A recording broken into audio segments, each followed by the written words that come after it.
وأما من خاف مقام ربه ونهى النفس عن الهوى، جو شخص دنیا میں اپنے رب کے سامنے کھڑے ہونے سے ڈرا ہوگا اور نفس کو حرام خواہش سے روکا ہوگا، وَأَمَّا مَنْ خَافَ مَقَامَ رَبِّهِ وَنَهَى النَّفْسَ عَنِ الْهَوَىٰ، جو شخص دنیا میں اپنے رب کے سامنے کھڑے ہونے سے ڈرا ہوگا اور نفس کو حرام خواہش سے روکا ہوگا، فَإِنَّ الْجَنَّةَ هِيَ الْمَأْوَىٰ، جنت اس کا ٹھکانہ ہوگا، وَأَمَّا مَنْ خَافَ مَقَامَ رَبِّهِ وَنَهَى النَّفْسَ عَنِ الْهَوَىٰ فَإِنَّ الْجَنَّةَ هِيَ الْمَأْوَىٰ، جو شخص دنیا میں اپنے رب کے سامنے کھڑا ہونے سے ڈرا ہوگا اور نفس کو حرام خواہش سے روکا ہوگا، فَإِنَّ الْجَنَّةَ هِيَ الْمَأْوَىٰ، جنت اس کا ٹھکانہ ہوگا۔ يَسْأَلُونَكَ عَنِ السَّاعَةِ أَيَّانَ مُرْسَاهَا، یہ لوگ آپ سے قیامت کے متعلق پوچھتے ہیں کہ اس کا وقوع کب ہوگا، فِيمَ أَنْتَ مِنْ ذِكْرَاهَا، تو اس کی بیان کرنے سے آپ کا کیا تعلق، إِلَىٰ رَبِّكَ مُنْتَهَاهَا، اس کے علم کے تعین کا مدار تو صرف آپ کی رب کی طرف ہے۔ يَسْأَلُونَكَ عَنِ السَّاعَةِ أَيَّانَ مُرْسَاهَا، یہ لوگ آپ سے قیامت کے متعلق پوچھتے ہیں کہ اس کا وقوع کب ہوگا، فِيمَ أَنْتَ مِنْ ذِكْرَاهَا، سو اس کے بیان کرنے سے آپ کا کیا تعلق، إِلَىٰ رَبِّكَ مُنْتَهَاهَا، اس کے علم کی تعین کا مدار تو صرف آپ کی رب کی طرف ہے۔ إِنَّمَا أَنْتَ مُنذِرُ مَن يَخْشَاهَا، اور آپ تو صرف ایسے شخص کو ڈرانے والے ہیں جو اس سے ڈرتا ہو، كَأَنَّهُمْ يَوْمَ يَرَوْنَهَا لَمْ يَلْبَثُوا إِلَّا عَشِيَّةً أَوْ ضُحَاهَا، اس کو جب دیکھیں گے تو ان کو ایسا معلوم ہوگا گویا دنیا میں صرف ایک دن کے آخری حصے میں یا اس کے اول حصے میں رہے، كَأَنَّهُمْ يَوْمَ يَرَوْنَهَا، یہ لوگ جس دن اس کو دیکھیں گے ان کو ایسا معلوم ہوگا جیسے دنیا میں صرف ایک دن کے آخری حصے میں یا اس کے اول حصے میں رہے۔ جو شخص دنیا میں اللہ سے ڈرتا رہا اور اپنے نفس کو حرام خواہشات سے روکا، اس کے لیے کامیابی ہے۔ فَمَنْ زُحْزِحَ عَنِ النَّارِ وَأُدْخِلَ الْجَنَّةَ فَقَدْ فَازَ، جو شخص جہنم سے بچ گیا، جنت میں چلا گیا، یہ کامیاب ہو گیا۔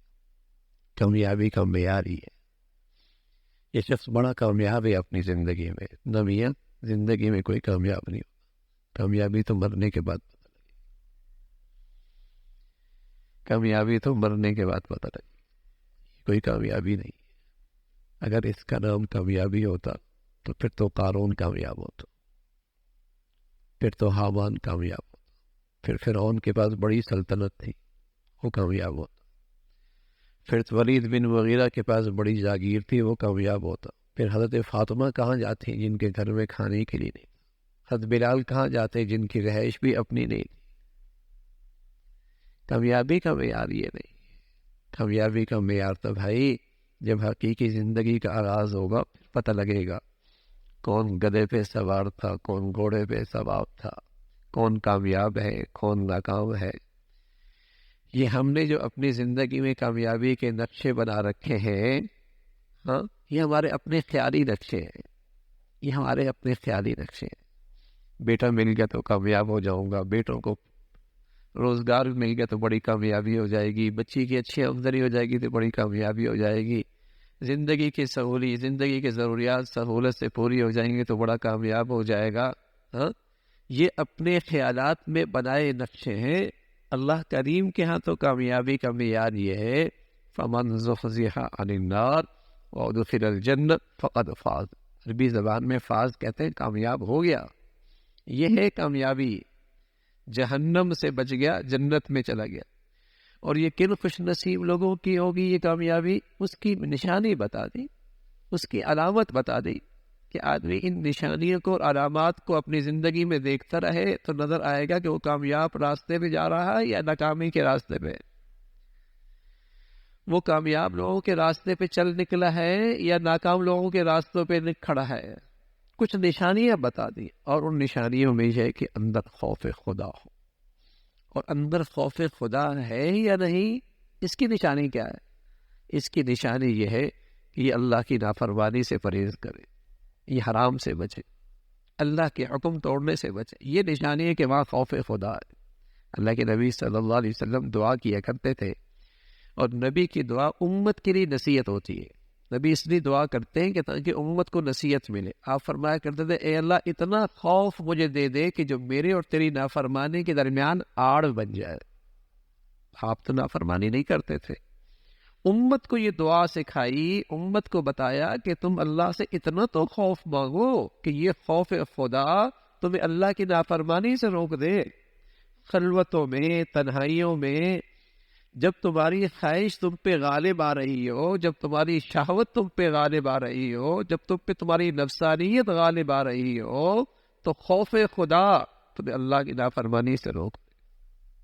یہ علامت ہے۔ تو کامیاب لوگ جو کامیابی کے راستے پہ چل نکلے ہیں، ان کی نشانی یہ کہ انہیں خوف خدا نصیب ہوتا، اللہ کا خوف۔ اور اس کی نشانی کیا؟ یہ تو اس خوف تو دل کی کیفیت کا نام ہے نا۔ دیکھو اندر آدمی ڈر جائے نا تو جسم پہ اس کی نشانیاں ظاہر ہوتی ہیں، رونگٹے کھڑے ہو جاتے، رونگٹے کھڑے ہو جاتے، چہرہ بتاتا ہے اس کو اندر خوف۔ تو اسی طرح جب اندر خوف خدا ہوتا ہے تو ظاہر میں اس کی نشانی کیا ہے؟ اس کے اعضاء اور جوارح اللہ کی نافرمانی سے رک جاتا، اس کے اعضاء اور جوارح سے اللہ کی نافرمانی نہیں ہوتی، اور اگر ہو بھی جائے چونکہ خوف خدا ہے فوراً توبہ کر لیتا، چونکہ اللہ کا ڈر ہے تو فوراً توبہ کر لیتا ہے، گناہ پہ اصرار نہیں کرتا، گناہوں پہ جری نہیں ہوتا۔ گناہوں پہ اصرار کرنا یا گناہ اسٹیٹس بنا لینا، گناہ اسٹیٹس بنا لینا، یہ دل کا خوف خدا سے خالی ہونا ہے، بلکہ یہ نشانی ہے کہ دل برباد ہو گیا۔ تو پھر یہ کامیابی کا راستہ نہیں ہے، ذلت اور رسوائی کا راستہ ہے۔ چاہے اس کے پاس دنیا کے سارے خزانے کیوں نہ ہو، لیکن اللہ کا نافرمان ہے تو یہ بربادی کے راستے پہ کھڑا ہے۔ تو فرمایا کون شخص ہے جو کامیاب ہوگا؟ فرمایا جس میں خوف خدا ہے، اور اس کی وہ چیز اسے اللہ کی نافرمانی سے روک دے، یہ جنتی ہے۔ لوگ آپ سے پوچھتے ہیں اچھا جنت جہنم ہوگی تو قیامت کب آئے گی؟ فرمایا اس کا علم تو اللہ کے پاس، اس کی تعین کا علم تو اللہ کے پاس ہے، آپ کا کام تو اس سے آگاہ کرنا ہے، خبر دینا ہے، جو اس چیز سے ڈرتے ہیں ان کو بتانا ہے۔ باقی جب وہ آئے گی نا، جب وہ آئے گی اور دنیا اس کو دیکھے گی اس دن کو، تو یوں محسوس ہوگا دنیا کے 40 سال اور دنیا کے 80 سال اور دنیا کے 70 سال اور دنیا کے 90 سال جو دنیا میں اس نے زندگی گزاری نا، یوں محسوس ہوگا جیسے کہ ایک صبح گزاری ہے دنیا میں یا ایک شام گزاری ہے۔ اب یہ میاں بات اللہ میاں کہہ رہے کہ تمہارے 70 سال یوں لگیں گے کہ جیسے ایک صبح، تمہارے 80 سال یوں لگیں گے جیسے ایک شام۔ اب بتائیے وہ کوئی آدمی عقل مند کہلائے گا جو ایک صبح اور شام کے لیے خربوں سال کو خراب کر دے؟ ارے میاں ایک صبح اور شام کو تھوڑا اپنے نفس کو قابو کر لو اور اللہ کریم کو راضی کر لو، پھر مزے ہی مزے۔ ایک صبح اور شام کی تو بات ہے، اس ایک صبح اور شام میں اللہ کو راضی کر لو، پھر آگے مزے ہی مزے۔ تو اللہ کریم کہہ رہا ہے کہ وہ زندگی کا ایک دن تمہیں یوں محسوس ہوگا جیسے تم نے دنیا میں 80 سال 90 سال ایک صبح ایک شام، لم یلبثوا الا عشیۃ او ضحاہا، جیسے دنیا میں ایک شام گزاری یا ایک صبح گزاری۔ تھوڑا سا تو وقت ہے بھائی، اس میں اللہ کی مان لینا اور اللہ کو راضی کر لینا، یہ خوش نصیبی ہے۔ اللہ تعالیٰ اتنا دیتا ہے، اتنا دیتا ہے، ہمیں اتنا دیتا ہے، ہمیں خوشی کر دیتا ہے۔ ایسا ہی ہے نا بھائی، کتنا دے رکھا ہے، لاکھوں کروڑوں سے اچھا دے رکھا ہے۔ تو پھر تو ہمت کرنی چاہیے کہ جب اللہ ہمیں خوش رکھتا ہے تو ہم بھی اللہ کو اپنی نیکیوں سے خوش کر دینا بھائی۔ ہم بھی تو پھر اسے اپنی نیکیوں سے خوش کریں،